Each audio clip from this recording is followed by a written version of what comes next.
Kabaddi association అంటేనే వివాదాలకు పెట్టింది పేరు. 2-3 అసోసియేషన్లుగా ఏర్పడి ఎవరికి వారు పోటీలు నిర్వహిస్తూ ఏపీ పరువును జాతీయ స్థాయిలో తీస్తున్నారు.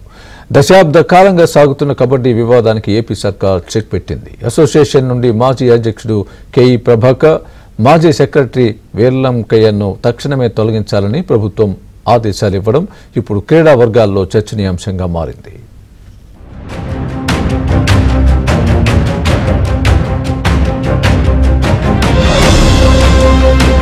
ఇటీవల శాప్ ఆధ్వర్యంలో జరిగిన ఏపీ కబడ్డీ అసోసియేషన్ ఎన్నికలలో రాష్ట్ర అధ్యక్షురాలిగా ప్రభావతి, కార్యదర్శిగా ఎలమంచిలి శ్రీకాంత్ ఇతర కార్యవర్గాన్ని ఎన్నుకున్నారు. అలాగే 26 జిల్లాల అధ్యక్ష కార్యదర్శులను ఎలమంచిలి శ్రీకాంత్ ప్రకటించారు. ఏకేఐఎఫ్ వైస్ ప్రెసిడెంట్ అన్వేష్, హైకోర్టు మాజీ న్యాయమూర్తి జస్టిస్ ప్రవీణ్ కుమార్లు అబ్జర్వర్లుగా ఈ ఎన్నిక జరిగింది. దీనికి ఆల్ ఇండియా కబడ్డీ అసోసియేషన్ గుర్తింపు కూడా లభించింది.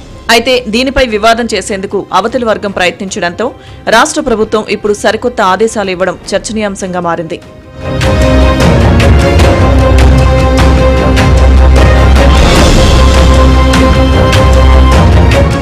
ఏపీ కబడ్డీ అసోసియేషన్ కి లైన్ క్లియర్ చేస్తూ ప్రభుత్వం ఉత్తర్వులు ఇస్తూనే మరోవైపు ఏకేఏ అసోసియేషన్ నుండి మాజీ అధ్యక్షుడు కేఈ ప్రభాకర్, మాజీ సెక్రటరీ వీర్లంకయ్యను తక్షణమే తొలగించాలని ప్రభుత్వం ఆదేశాలు జారీ చేసింది. నిధుల దుర్వినియోగానికి పాల్పడ్డ కబడ్డీ మాజీ సెక్రటరీ వీర్లంకయ్యపై కేసులు నమోదు కావడంతో ప్రభుత్వానికి నివేదిక అందింది. దుర్వినియోగం చేసిన 7,12,510 రూపాయలను వడ్డీతో సహా ప్రభుత్వానికి చెల్లించాలని ఆదేశాలిచ్చింది.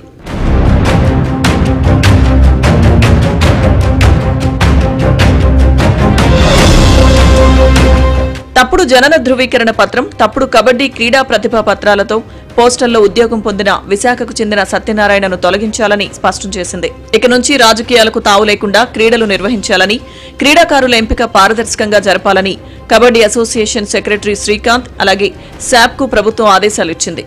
మొత్తం మీద దశాబ్ద కాలంగా సాగుతున్న కబడ్డీ అసోసియేషన్ వివాదానికి సీఎం చంద్రబాబు చొరవతో చెక్ పడింది.